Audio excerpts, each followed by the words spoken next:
Israel estaría planeando un ataque inminente. Ordena evacuar 100.000 personas en Gaza. El ejército de Israel dio este lunes la orden de evacuar a cerca de 100.000 personas de Rafah, en el sur de la Franja de Gaza, ante un inminente ataque militar terrestre, mismo al que se han mostrado en contra diferentes países, incluso Estados Unidos, ya que consideran que sería devastador para los civiles palestinos. Por su seguridad, el ejército le pide que evacúe inmediatamente, dice uno de los miles de panfletos que fueron repartidos en algunas zonas de esta localidad palestina, donde viven cerca de 1.5 millones de personas. El presidente de Estados Unidos, Joe Biden, sostuvo una llamada telefónica con el primer ministro israelí Benjamin Netanyahu luego de que se diera a conocer la orden de evacuación. Netanyahu señaló que el inminente ataque en el sur de la Franja de Gaza tiene como objetivo desmantelar los últimos batallones que están al servicio del grupo radical Hamas y liberar a los rehenes. No obstante, durante la conversación, el presidente Biden recordó a Netanyahu sobre los esfuerzos de mediación que se realizan para lograr un acuerdo en la liberación de rehenes y alcanzar una tregua en la guerra con Hamas, además de reiterar su postura en contra de una posible incursión israelí en Rafah. El presidente Biden actualizó al primer ministro sobre los esfuerzos para asegurar un acuerdo sobre rehenes, incluso a través de las conversaciones en curso hoy en Doha, Qatar. El primer ministro acordó garantizar que el cruce de Kerem Shalom esté abierto para recibir asistencia humanitaria para quienes lo necesiten. Asimismo, el presidente reiteró su posición clara sobre Rafah,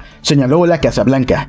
Pero el conflicto parece librarse también más allá de las fronteras con Gaza. En un comunicado, Hezbollah se adjudicó varios ataques con cohetes en contra de la localidad israelí de Kiryat Shemona. Esta acción habría sido en respuesta al ataque cometido por Israel en la ciudad de Meis el Jabal, un ataque que significó la muerte de una familia compuesta de 4 civiles, según la Agencia Nacional de Noticias libanesa. La agencia informó que aviones de combate israelíes bombardearon el domingo por la mañana el barrio de Al-Jafra de Meis el Jabal, pegado a la frontera con Israel, causando una destrucción masiva. El ataque en suelo libanés se produjo mientras un grupo de residentes de la localidad se encontraba inspeccionando sus casas y sus establecimientos comerciales. Por su parte, Estados Unidos actúa desde hace meses como mediador junto a Egipto y Qatar en negociaciones entre Israel y el grupo Hamas, aunque este diálogo ahora mismo está en uno de los peores puntos desde que se agudizó el conflicto. Mientras tanto, la orden de desalojo enciende las alertas mundiales, ya que una ofensiva israelí en Rafah significaría más sufrimiento y muertes de civiles. Las consecuencias serían devastadoras, señaló la Agencia de Naciones Unidas para los Refugiados Palestinos.